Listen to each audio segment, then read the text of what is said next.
যে যত বেশি কষ্ট দিবে, যে যত বেশি আঘাত করতে পারবে, এই তিনজন আলীল মাসউদ আর হাবিব বললেন তার জন্য সবচাইতে বড় পুরস্কারের ব্যবস্থা আমরা করে রেখে দিব।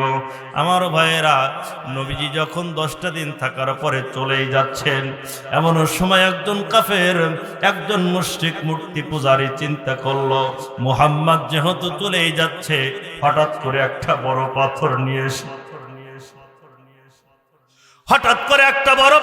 নিয়ে এসে আমার নবীর হাঁটুর নিচে গিরালির উপরে এত জোরে আঘাত করলো, আমার নবী হাঁটতে পারলেন না, জমিনে বসে পড়লেন।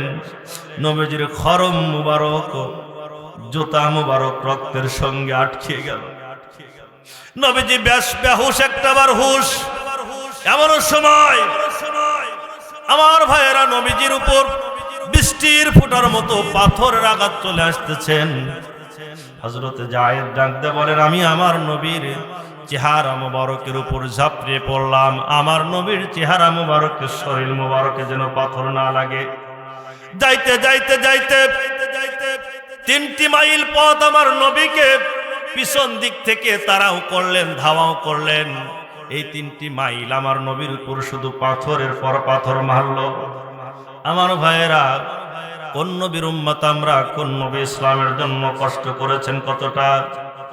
নবীর উম্মত হওয়ার পর আমার দেশের কিছু কুলাঙ্গার নাস্তিক মুরতাদেরা ওই আল্লাহ নবীকে নিয়ে ব্যঙ্গ করে, আমাদের মুসলমানদের হৃদয়ে একটু কর্ণ হয় না, দাগ কাটে না? কথা বলেন ঠিক কিনা? সম্মানিত প্রিয় ভাইয়ের আমার, বিশ্ব নবী যখন তায়েফ থেকে বিদায় হয়ে গেল, যাইতে যাইতে যায়েদকে ডাক দিয়ে বললেন, যায়েদ, 3টি দিন হলো আমার পেটের মধ্যে কোনো খাবার যায় না। বিভিন্ন বর্ণনায় আরো কম বেশি থাকতে পারে, আছেন। নবী ডাক দিয়ে বলেন, যায়েদ, আমার তো আর পা উঠছে না, আমার বড় কষ্ট হয় রে যায়েদ, একটু আড়ালে একটু ছায়া স্থানে নিয়ে আমার একটু বসিয়ে দাও। যাইতে যাইতে একটা খেজুর গাছ পাইল আমার ভাইয়েরা। 3 মাইল তায়েফ থেকে দূরে যাওয়ার পর একটু দূরে গিয়ে দেখলো একটা খেজুর বাগান।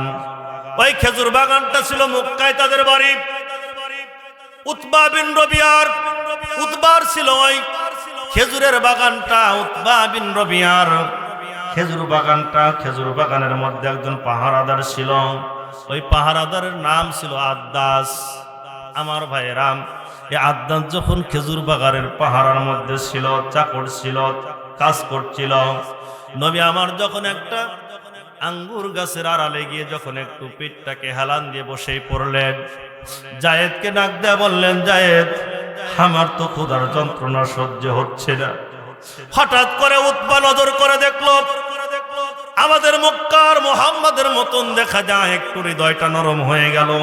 যেহেতু নিজের এলাকার মানুষ, যেহেতু নিজের দেশের মানুষ, যদিও ঈমান গ্রহণ করে নাই, কাফের মুশরিক মানুষ, মূর্তি পূজারী মানুষ, আল্লাহর নবীর উপর ঈমান আনে নাই, কিন্তু নিজের দেশীয় মানুষ হিসাবে, এলাকার মানুষ হিসাবে আল্লাহর নবীর প্রতি ওই সময় একটু দয়া হয়ে গেল। আগায় আসলো, আদ্দাসকে ডাক দে, বলল, আদ্দাস যাও যাও, আদ্দাস দেখো ওই যুবকটা, সঙ্গে একজন যুবক দেখা যায়, এই 2 জনের বাসা কোথায় খবর নাও। বলে, মালিক মনিব, এই 2 জনের বাসা হলো মক্কায়। তায়েফে এসেছিল কালেমার দাওয়াত দিতে, কিন্তু কেউ গ্রহণ করে নাই। ক্লান্ত শ্লান্ত অসুস্থ হয়ে খেজুর বাগানের ছায়ায় বসে পড়েছে। উতবা ডাক দেয়, বলল, আদ্দাস রে, এই যে একটা জোপরা খেজুর তোমার হাতের মধ্যে অথবা একটা প্লেটের মধ্যে দিয়ে দিল, যা ওই যুবকটাকে দিবে, কিন্তু তুমি বেশি সময় কাটাবে না। আল্লাহু আকবার। আপনারা খুব ক্লান্ত মনে হচ্ছে। সম্মানিত প্রিয় ভাইয়ের আমার, আদ্দাসের কানের মধ্যে কান কথা বলে দিচ্ছে, কারণ উতবাও জানে মুহাম্মাদের মতো ভালো মানুষ মক্কায় তায়েফে নাই। যদি বেশি সময় কথা বলে, আদ্দাসও তার দলে চলে যাবে। মারহাবা পড়েন।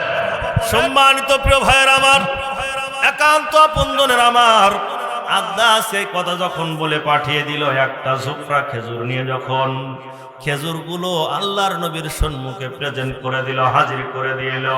আল্লাহর নবী তার হাতের মধ্য থেকে অথবা প্লেটের মধ্য থেকে একটা আঙ্গুর যখন উঠাইল, বিশ্ব নবী ডাক দিয়ে বললেন, বিসমিল্লাহির রহমানির রহিম।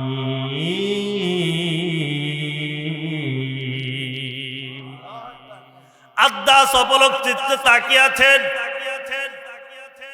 কারণ উতবা বলে দিয়েছেন সে কিন্তু ভালো মানুষ নয়, তার কথা শোনা যাবে না, বেশি সময় ওইখানে থাকবা না, তার কথা কোনোটাই কানের মধ্যে নিবে না। আদ্দাস যখন আঙ্গুরগুলো দিল, যখন বিসমিল্লাহ পরে নবী আমার মুখে দিল, আদ্দাস চিন্তা করলো এই এমন একটা বাণী পড়েছেন, এটা নিঃসন্দেহে আল্লাহর পয়গম্বর ছাড়া আর কেউ নয়। সম্মানিত প্রিয় ভাইয়ের আমার, আদ্দাস প্রশ্ন করলেন, কে গো আপনি, কি আপনার পরিচয় একটাবার আমারে বলে দেন। নবী আমার ডাক দেয়া বললেন, আদ্দাস তুমি জানো না আমি হলাম আখিরি জামানার পয়গম্বর মুহাম্মাদুর রাসূল। আল্লাহু আকবার, সাল্লাল্লাহু আলাইহি ওয়াসাল্লাম। আমি হলাম শেষ জামানার নবী। আদ্দাসকে ডাক দেয়া বললেন, তুমি তো আমার পরিচয়টা জেনেই নিলাম, তোমার কি পরিচয়? বলে, আমি আদ্দাস। কোথায় তোমার বাড়ি, কোথায় তোমার ঘর? পয়গম্বর, আমার বাড়ি হলো নিনাওয়াজ শহরে।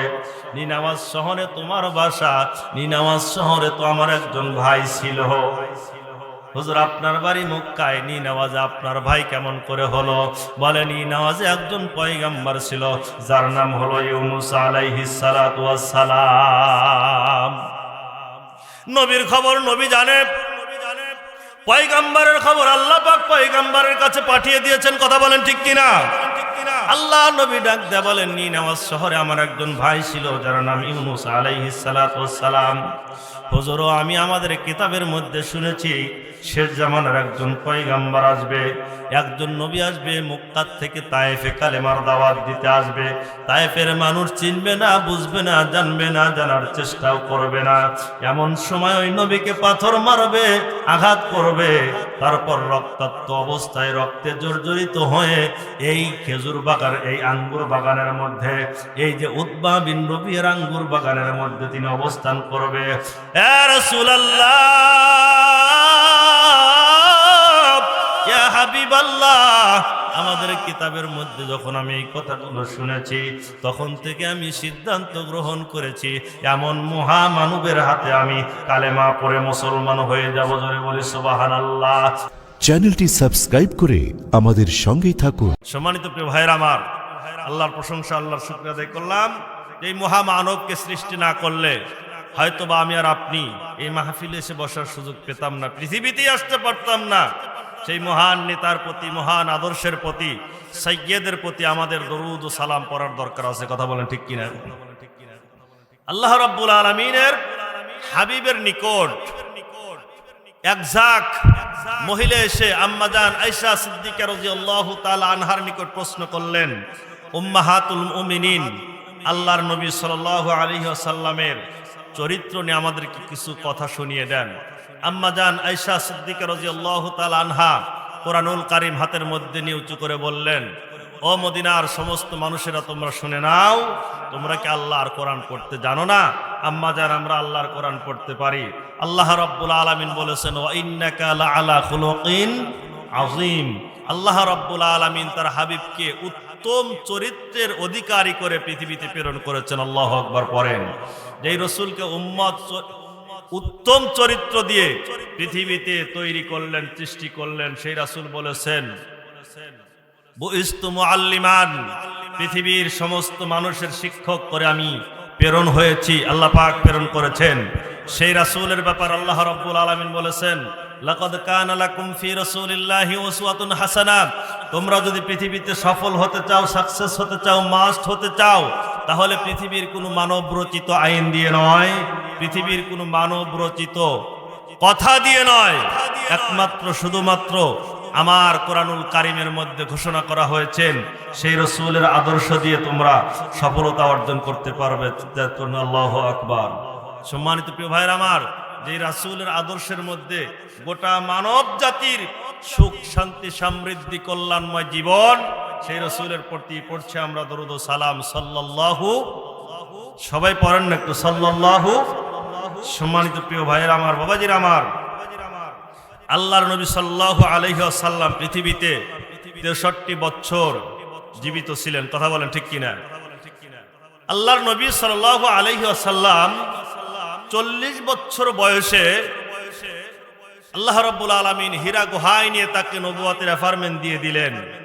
এই নবুয়তের অ্যাফার্মেন্ট দেওয়ার পর আল্লাহ রাব্বুল আলামিন কোরআনুল কারীমের আয়াতগুলো মক্কা মদিনা মিলে 30 খণ্ড পারা, 114টি সূরা, 6666 খানি আয়াত, বিভিন্ন স্তরে জায়গায় বিভিন্ন ক্ষেত্রে আল্লাহ রাব্বুল আলামিন দীর্ঘ 23 বছর যাবত মক্কা এবং মাদানী জিন্দেগিতে আল্লাহ রাব্বুল আলামিন নাজিল করলেন এই কোরআনুল কারীমকে। সুবহানাল্লাহ পড়ি।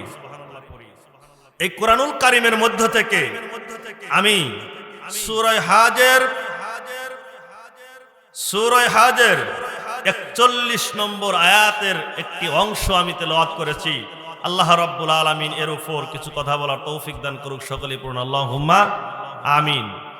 যেই কথা আল্লাহ রাব্বুল আলামিন আমাদেরকে জানিয়ে দিলেন তার হাবিবের মাধ্যম দিয়ে, পৃথিবীতে যারা ক্ষমতাবান হবে, পৃথিবীতে যারা শক্তিধর হবে, পৃথিবীতে যারা বিচারকের আসনের মধ্যে বসবে, সেই ক্ষমতা হতে পারে গ্রাম্যভাবে, হতে পারে ওয়ার্ড পর্যায়ের, ইউনিয়ন পর্যায়ের, থানা পর্যায়ের, জেলা পর্যায়ের, দেশ পর্যায়ের হতে পারে সেই ক্ষমতা।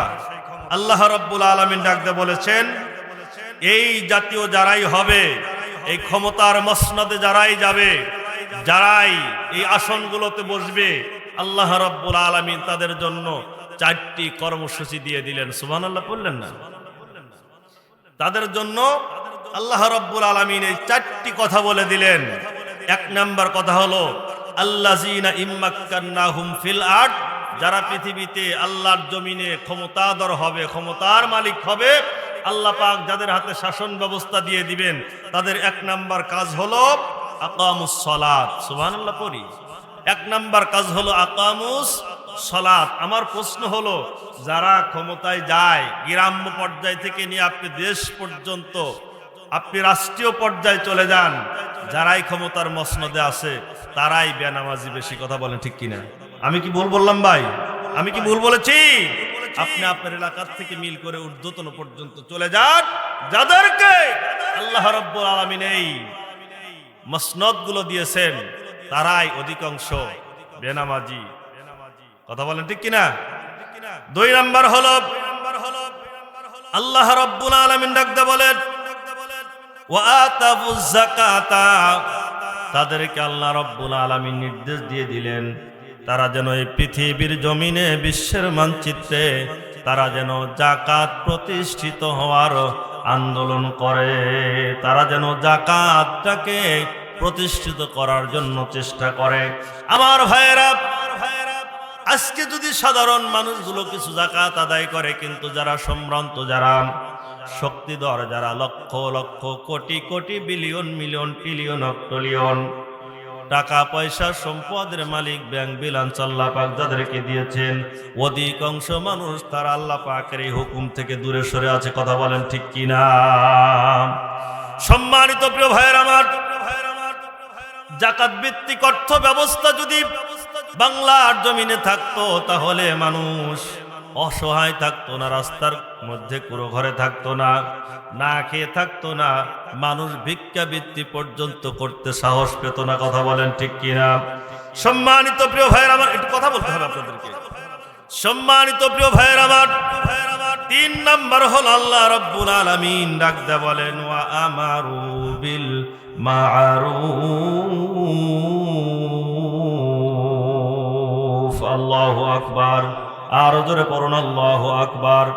3 নাম্বারটা বড় কঠিন জিনিস। নামাজ যদি আপনি আদায় করতে যান, আপনার কেউ বাধা প্রদান করবে না, আপনার কেউ শাসন করবে না, আপনার জন্য বাঁকা কথাও কেউ বলবে না, কারণ মানুষটা মুসলমানের সন্তান হয়ে জন্ম নিয়েছেন, মসজিদে মুয়াজ্জিনের কণ্ঠে আজান হয়ে গেছে, নামাজটা আদাও করতে চলে গেল।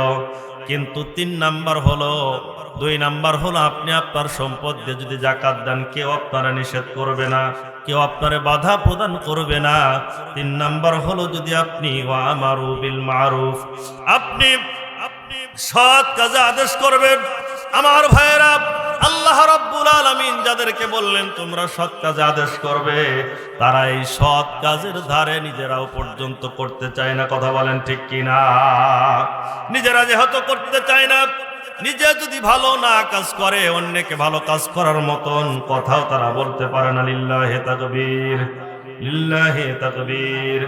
আজকের মাহফিলের সম্মানিত সভাপতি সাহেবের আগমন, আজকের মাহফিলের পক্ষ থেকে লিল্লাহি তাকবীর।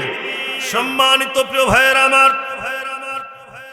একান্ত আপনজনেরা আমার, আল্লাহ রাব্বুল আলামিন ডাকতে বললেন তোমরা সৎ কাজে আদেশ করো।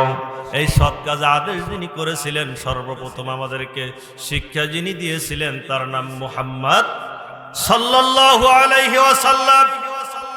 মক্কার মাটিতে, মদিনার মাটিতে, তায়েফের মাটিতে তিনি সর্বাবস্থায় আল্লাহ রাব্বুল আলামিনের পয়গম্বর।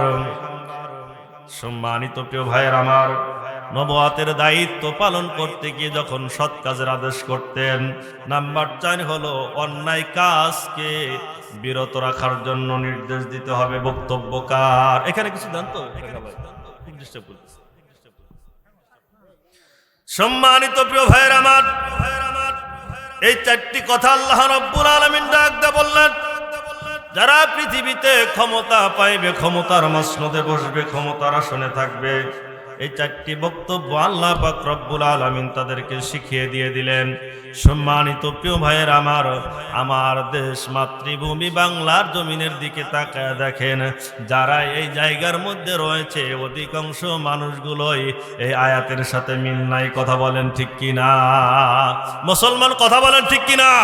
সম্মানিত প্রিয় ভাইয়ের আমার, তাহলে যাদের জীবনের সঙ্গে, যাদের বয়সের সাথে, যাদের চরিত্রের সাথে এই জিনিসগুলোর সম্পর্ক নাই, 4টা বিষয়ের সম্পর্ক নাই, আমার আল্লাহ রাব্বুল আলামিন তাদেরকেও পছন্দ করেন না। কথা বলেন ঠিক কিনা? আমাদেরও তাদের পছন্দ করা উচিত হবে না। কথা বলেন ঠিক কিনা? সম্মানিত প্রিয় ভাইয়ের আমার, আল্লাহ নবী, বিশ্ব নবী সাল্লাল্লাহু আলাইহি ওয়াসাল্লাম ওয়া আমারু বিল মারুফ ওয়া নাহাউ আনিল মুনকার, সৎ কাজের তিনি আদেশ করতেন, অসৎ কাজের নিষেধ করতেন, বাধা প্রদান করতেন। আপনি নামাজ, রোজা, হজ, যাকাত, তাসবিহ, তেলাওয়াত যা কিছু করেন না কেন, ভালোটা করা যেমন আল্লাহ পাকের ইবাদতের একটা অংশ, অন্যায় থেকে বেঁচে থাকাটাও তার চাইতে গুরুত্বপূর্ণ একটা অংশ। কথা বলেন ঠিক কিনা?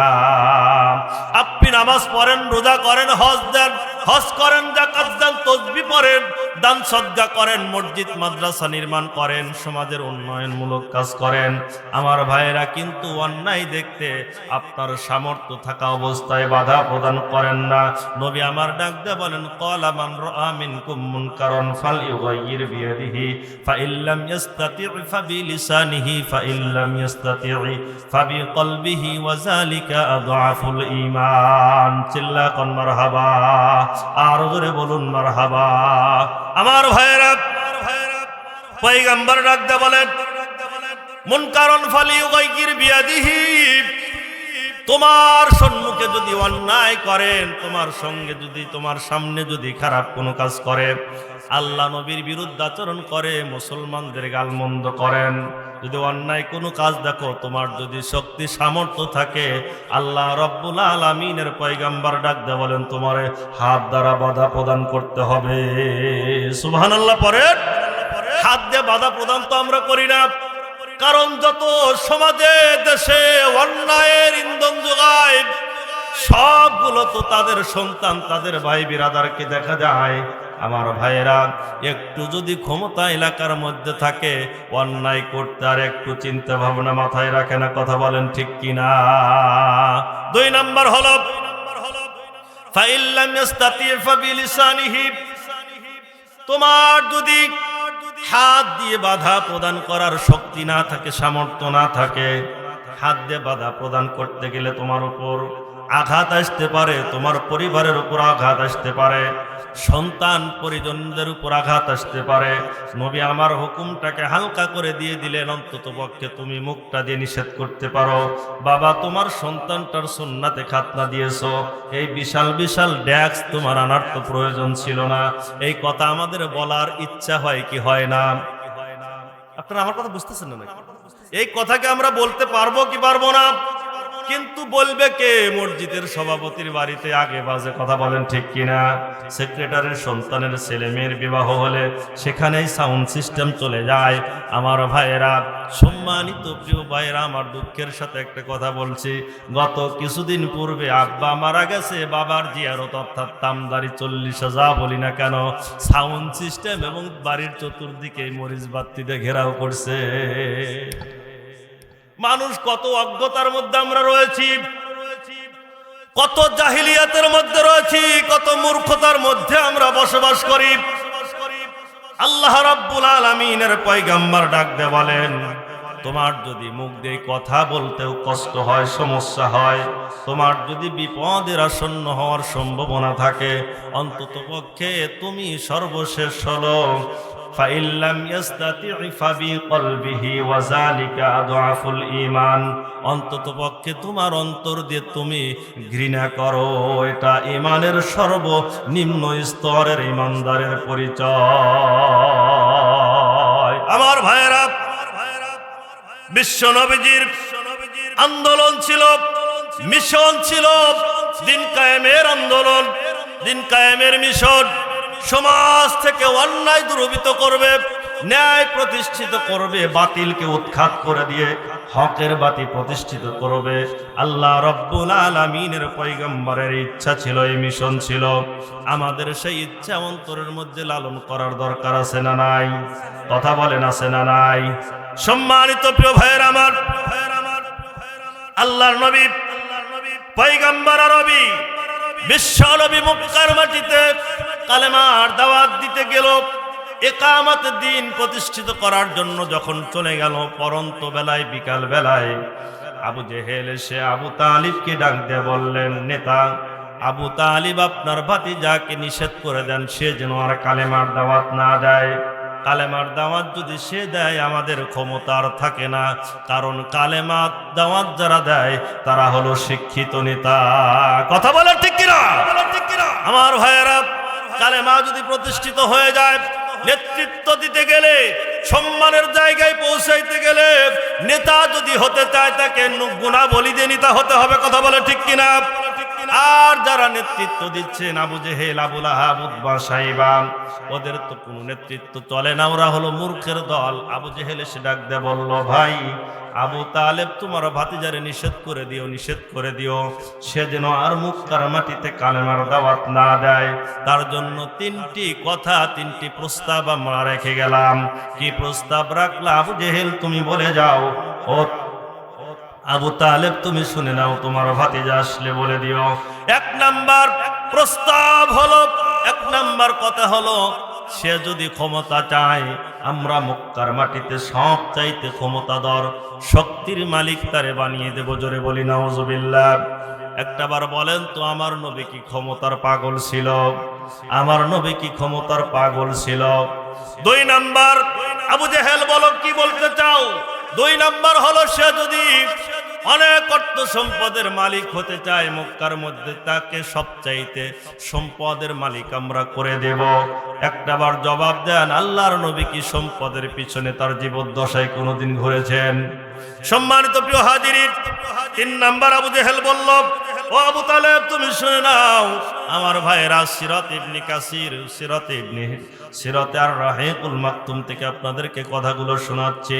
আর রাহিকুল মাকতুমের নিচের একটা ছোট্ট করে লাইন দিয়েছেন। সম্মানিত প্রিয় ভাইয়ের আমার, তারিখুল ইসলামের মধ্যেও কথাগুলো রয়েছেন।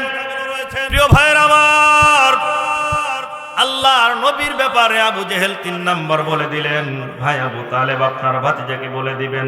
3 নাম্বার হলো মক্কার মাটিতে তারা যদি মুহাম্মদ যদি সবচাইতে সুন্দরী নারী চায়, তার কাছে আমরা ডজন ডজন নারী এনে উপস্থিত করে দিব। জোরে বলি নাউজুবিল্লাহ। একটাবার জবাব দেন, আমার আপনার প্রিয় নবী, জানের নবী, প্রাণের নবী, এই তিনটার সঙ্গে কি তার জীবনে কোনো সম্পর্ক ছিল ভাই? একটার সঙ্গেও তার সম্পর্ক ছিল না। আমার ভাইয়েরা, আল্লাহ রাব্বুল আলামিনের পয়গম্বর যখন সন্ধ্যা অস্তমিত হয়ে গেল, সূর্যটা যখন পশ্চিম আকাশে আড়াল হয়ে গেল, মুহাম্মদ বিন আব্দুল্লাহ সাল্লাল্লাহু আলাইহি ওয়াসাল্লাম বাড়িতে যখন প্রবেশ করল, নবীজি যখন আসলো, আবু তালিব ডাক দিয়ে বললেন, ভাতিজা আইনা আনতা মুহাম্মদ, মুহাম্মদ কই তুমি, কই একটু আমার দিকে আসো। আইনা আনতা মুহাম্মদ, কই মুহাম্মদ, আসো আসো মুহাম্মদ, একটু আমার নিকট আসো। চাচা কি বলতে চান আপনি বলে যান। ও মুহাম্মদ, আবু জেহেল বড় ভালো নয়, আবু জেহেল বড় খারাপ মানুষ, আবু জেহেল বড় জালেম মানুষ, স্বৈরাচার মানুষ। তার পক্ষে গেলেই ভালো, বিপক্ষে গেলেই তাদের উপর নির্যাতন শুরু হয়ে যায়। কথা বলার ঠিক কিনা? সম্মানিত প্রিয় হাজিরিন, আবু তালেব ডাকতে বললেন, ভাতিজা 3টি অপশন, 3টি কথা আবু জেহেল বলে গিয়েছেন। কি 3টি কথা চাচা বলে দাও। 1 নাম্বার, তোমার সম্পদ সম্মানজনক চেয়ারে বসাবে, ক্ষমতা দিবে। 2 নাম্বার, সম্পদ দিবে। 3 নাম্বার, তোমার জন্য তারা মক্কার মাটিতে সবচাইতে সুন্দরী ষোড়শী তন্নি তরুণী নারীদেরকে তোমার কাছে হাজির করে দিয়ে দিবেন। বিশ্বনবী আমার আপনার পয়গম্বর ডাক দিয়ে বললেন, চাচা আবু তালেব, আপনি শুনে নেন, ওরা যদি আবার আপনার কাছে চলে আসে, আপনি বলে দিবেন, আমার মতো মুহাম্মদ যেই কালেমার দাওয়াত দেই, যেই মিশন প্রতিষ্ঠিত করতে চাই, একামতে দিন প্রতিষ্ঠিত করতে চাই, আমার মতো মুহাম্মাদের ডান হাতে যদি চন্দ্র, বাম হাতে যদি সূর্য উঠায়া দেয়, একটা পা আমি কালেমা থেকে পিছু হতে পারবো না। আল্লাহু আকবার। ভালো কাজের জন্য ভালো মানুষকে যদি আপনি সাপোর্ট করেন, সমর্থন করেন, আল্লাহ রাব্বুল আলামিন ডাকতে বলেন, এই ভালো মানুষটা ভালো জায়গায় যে যতগুলো ভালো কাজ করবে, আমলে সালেহ করবে, নেক কাজ করবে, প্রত্যেকটা আমলে সালেহের একটা পার্সেন্টেজ আল্লাহ রাব্বুল আলামিন আপনার আমার আমল নামায় ফিলাকজিলট করে পাঠিয়ে দিবেন। জোরে বলি সুবহানাল্লাহ। আর যদি অন্যায়কারীকে অন্যায় করার জন্য আমি আর আপনি সমর্থন করি, সহযোগিতা করি, সাপোর্ট করি, সিল মেরে দেই, ভোট দেই, আমার ভাইয়েরা, এই মানুষটা যতদিন অন্যায় করবে, জিনা ব্যভিচারের সঙ্গে লিপ্ত হবে, সুদ ঘোষের সঙ্গে লিপ্ত হবে, আল্লাহর কোরআনের বিরোধিতার মধ্যে লিপ্ত হবে, আল্লাহর কোরআন সাক্ষী দিয়া বলে এই মানুষটার অন্যায় করার দরুন কারণ যে অপরাধ হয়, গুনাহ হয়, একটা গুনাহের পার্সেন্টেজ আমার আপনার আমলনামায় আল্লাহ রাব্বুল আলামিন ফিলাকজিলট করে পৌঁছায়া দিবেন। জোরে বলি নাউজুবিল্লাহ। এবার জবাব দেন ভাইয়ের আমার, আপনারা ভালোর দিকে থাকতে চান না মন্দের দিকে থাকতে চান? সম্মানিত প্রিয় ভাইয়ের আমার, আল্লাহর নবী বিশ্ব নবী জনাবে মুহাম্মদুর রাসূলুল্লাহ চাচা আবু তালেবকে ডাক দিয়ে বললেন, চাচা ওরা যদি আমার ডান হাতে সূর্য, বাম হাতে চন্দ্র উঠায়া দেয়, আমি এই কালেমার দাওয়াত থেকে একটা মুহূর্ত পিছপা হব না, পিছে চলে যাব না। আমার ভাইয়েরা, আবু তালেব ডাক দিয়ে বললেন, ভাতিজা, আবু জেহেলের সুরত বড় খারাপ সুরত, ও কিন্তু তোমার যে কোনো মুহূর্তে হত্যা করতে পারে, মেরে ফেলতে পারে। নবী আমার ভারাক্রান্ত হৃদয়ে একটু তায়েফে যাওয়ার জন্য চেষ্টা করলেন। নবুয়তের 10ম বছরের কথা। সম্মানিত প্রিয় হাজিরিন, নবুয়তের 10ম বছর নবী আমার ভারাক্রান্ত হৃদয় নিয়ে তায়েফের দিকে চলে গেল। সম্মানিত প্রিয় হাজিরিন, মক্কা থেকে 60 মাইল দূরে তায়েফে চলে গেল। আমার প্রিয় ভাইয়েরা, তায়েফের মধ্যে গিয়ে নবীজির সঙ্গে ছোট্টবেলায় বাল্য জীবনের বন্ধু, যেইখানে আমার আপনার নবী খেলাধুলা করতেন, হালিমাতুস সাদিয়ার বাড়ির মধ্যে, এই জায়গায় গিয়ে আল্লাহর নবী সর্বপ্রথম ওই এলাকার সবচাইতে ধনী, সবচাইতে সম্ভ্রান্ত, সবচাইতে ক্ষমতাধর শক্তির মালিক যারা, তাদের নিকট গিয়ে কালেমার দাওয়াত মিশনটা পৌঁছানোর চেষ্টা করলো। তাদের নাম ছিল ইয়ালিল, মাসউদ এবং হাবিব। তাদের পিতার নাম ছিল আমর সাকাফি। এই সাকাফি গোত্রের তিনজন নেতার কাছে তিনি সর্বপ্রথম গিয়ে কালেমার দাওয়াত দিয়ে দিলেন। ও আমারু বিল মারুফি ওয়া নাহাউ আনিল মুনকার। ও আমারু বিল মারুফ, আল্লাহর নবী, বিশ্ব নবী জনাবে মুহাম্মদুর রাসূলুল্লাহ তায়েফের মাটিতে 60 মাইল মক্কা থেকে দূরে হেঁটে গেলেন। যাওয়ার পর তিনি এই তিনজন ব্যক্তির কাছে সর্বপ্রথম কালেমার দাওয়াত তিনি দিলেন। ইয়ালিল, মাসউদ এবং হাবিবের নিকট যখন বিশ্বনবী এই মিশনটা পৌঁছা দিলেন, তিনজন তো কালেমা নবীজির দাওয়াত গ্রহণ করলই না। এই তিনজন আল্লাহর নবীকে ব্যঙ্গ করতে শুরু করে দিয়ে দিল। জোরে বলি নাউজুবিল্লাহ। 10টা দিন নবী আমার তায়েফের মাটিতে থাকলো। এমনকি পাগলা শিকার কুকুরগুলোকে খেপিয়ে দিল। 50 থেকে 100টা কুকুরকে লেলিয়ে দিল, খেপিয়ে দিল। এই তিনজন নেতা যখন ছেড়ে দিল, খেপিয়ে দিল, সমস্ত কুকুরগুলো এসে আমার নবীর কদম মোবারকে মাথাটাকে নিচু করে দেয়। জোরে বলি সুবহানাল্লাহ। আমার ভাইয়েরা, কেমন নবী আমাদেরকে আল্লাহ পাক দিয়েছেন, সেই নবীর সিরাতের কথা একটু আপনাদেরকে শোনানোর জন্য চেষ্টা করছি। বিশ্ব নবীজি যখন 10টা দিন দাওয়াতি কাজ করলেন, কালেমা প্রতিষ্ঠিত করতে চাইলেন, তেমন কোনো ফল ফসল সেখানে গজালো না। সর্বশেষ আবাল বিদ্যা বনিতা শিশু কিশোরকে এই তিনজন নেতা যখন খেপিয়ে দিল, যাও, এই যে মুক্তার থেকে একটা পাগল এসেছে, পাগলের সঙ্গে আরেকজন ছিল, আরেকজন আছে। আল্লাহর নবীর সঙ্গে ওই সময় ছিলেন যায়েদ বিন হারেসা রাদিয়াল্লাহু তাআলা আনহু। যাও, তোমরা যে যত বেশি এই মুহাম্মদ নামের পাগলটাকে বেশি যন্ত্রণা দিতে পারো, কষ্ট দিতে পারো, পাথর মারতে পারো, আঘাত দিতে পারো, তাদের জন্য বড় বড় পুরস্কার আমরা তিনজন নেতা রেখেছি। জোরে বলি নাউজুবিল্লাহ। যে যত বেশি কষ্ট দিবে, যে যত বেশি আঘাত করতে পারবে, এই তিনজন ইয়ালিল, মাসউদ আর হাবিব বললেন, তার জন্য সবচাইতে বড় পুরস্কারের ব্যবস্থা আমরা করে রেখে দিব। আমার ভাইয়েরা, নবীজি যখন 10টা দিন থাকার পরে চলেই যাচ্ছেন, এমন সময় একজন কাফের, একজন মুশরিক মূর্তি পূজারী চিন্তা করলো, মুহাম্মদ যেহেতু চলেই যাচ্ছে, হঠাৎ করে একটা বড় পাথর নিয়ে এসে আমার নবীর হাঁটুর নিচে গিরালির উপরে এত জোরে আঘাত করলো, আমার নবী হাঁটতে পারলেন না, জমিনে বসে পড়লেন। নবীজির খরম মুবারক, জুতা মুবারক রক্তের সঙ্গে আটকে গেল। নবীজি বেহুশ, একটাবার হুশ। এমন সময় আমার ভাইয়েরা, নবীজির উপর বৃষ্টির ফোঁটার মতো পাথরের আঘাত চলে আসতেছেন। হযরতে যায়েদ ডাকতে বলেন, আমি আমার নবীর চেহারা মুবারকের উপর ঝাঁপিয়ে পড়লাম, আমার নবীর চেহারা মুবারকের শরীর মুবারকে যেন পাথর না লাগে। যাইতে 3টি মাইল পথ আমার নবীকে পিছন দিক থেকে তাড়াও করলেন, ধাওয়াও করলেন। এই 3টি মাইল আমার নবীর উপর শুধু পাথরের পর পাথর মারল। আমার ভাইয়েরা, কোন নবীর উম্মত আমরা, কোন নবী ইসলামের জন্য কষ্ট করেছেন কতটা। নবীর উম্মত হওয়ার পর আমার দেশের কিছু কুলাঙ্গার নাস্তিক মুরতাদেরা ওই আল্লাহ নবীকে নিয়ে ব্যঙ্গ করে। আমাদের মুসলমানদের হৃদয়ে একটু কর্ণ হয় না, দাগ কাটে না? কথা বলেন ঠিক কিনা? সম্মানিত প্রিয় ভাইয়ের আমার, বিশ্ব নবী যখন তায়েফ থেকে বিদায় হয়ে গেল, যাইতে যায়েদকে ডাক দিয়ে বললেন, যায়েদ, 3টি দিন হলো আমার পেটের মধ্যে কোনো খাবার যায় না। বিভিন্ন বর্ণনায় আরো কম বেশি থাকতে পারে, আছেন। নবী ডাক দিয়ে বলেন, যায়েদ, আমার তো আর পা উঠছে না, আমার বড় কষ্ট হয় রে যায়েদ, একটু আড়ালে, একটু ছায়া স্থানে নিয়ে আমার একটু বসিয়ে দাও।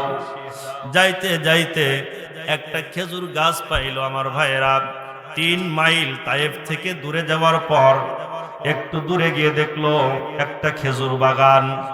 ওই খেজুর বাগানটা ছিল মক্কায় তাদের বাড়ি। উতবা বিন রবিয়ার, উতবার ছিল ওই খেজুরের বাগানটা, উতবা বিন রবিয়ার খেজুর বাগানটা। খেজুর বাগানের মধ্যে একজন পাহারাদার ছিল। ওই পাহারাদারের নাম ছিল আদ্দাস। আমার ভাইয়েরাম, এই আদ্দাস যখন খেজুর বাগানের পাহারার মধ্যে ছিল, চাকর ছিল, কাজ করছিল, নবী আমার যখন একটা আঙ্গুর গাছের আড়ালে গিয়ে যখন একটু পিঠটাকে হেলান দিয়ে বসেই পড়লেন, জায়েদকে ডাক দেয়া বললেন, জায়েদ, আমার তো ক্ষুধার যন্ত্রণা সহ্য হচ্ছে না।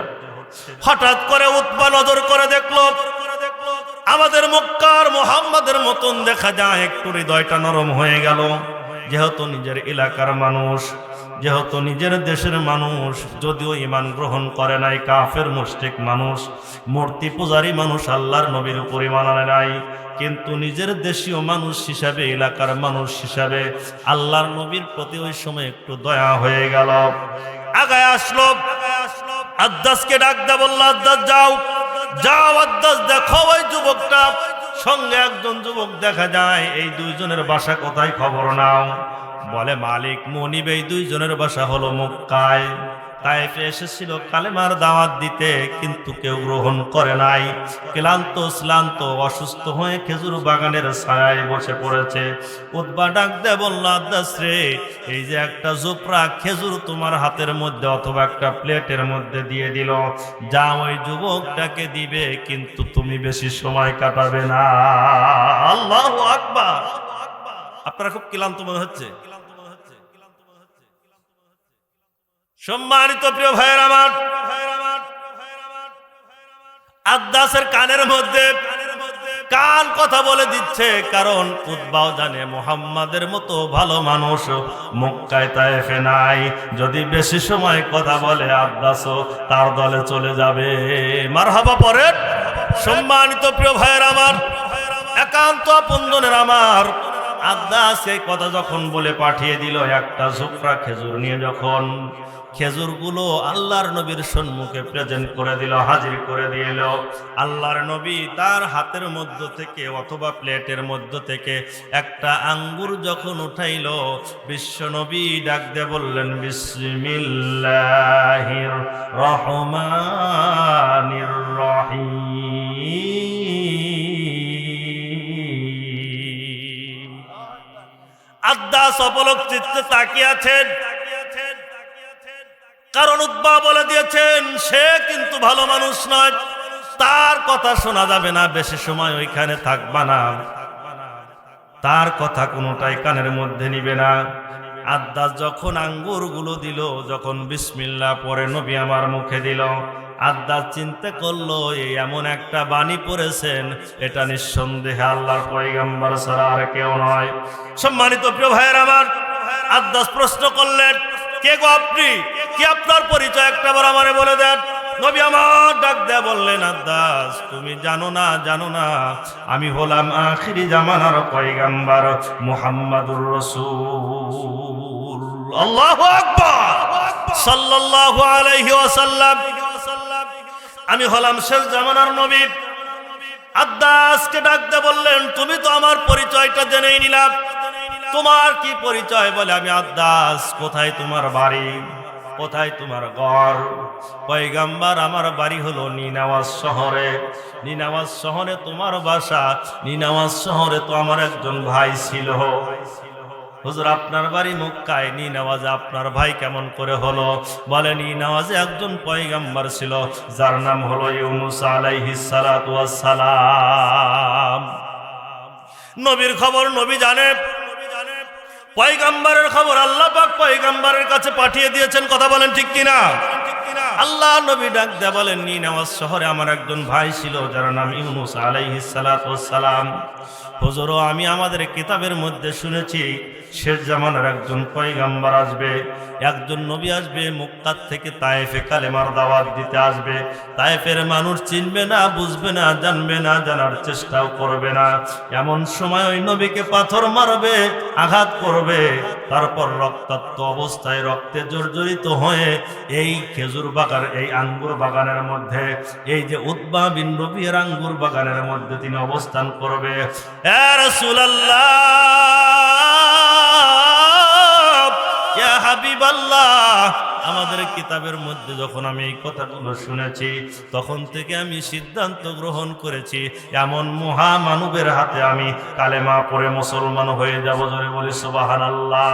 নবী, আর দেরি নয়, আর দেরি নয়, আপনি আসলেই পয়গম্বর, সত্য পয়গম্বর, আপনি আর দেরি নয়, এই মুহূর্তে আমাকে কালেমা পড়ায়া দেন। লা ইলাহা ইল্লাল্লাহু মুহাম্মাদুর রাসূলুল্লাহ। লা ইলাহা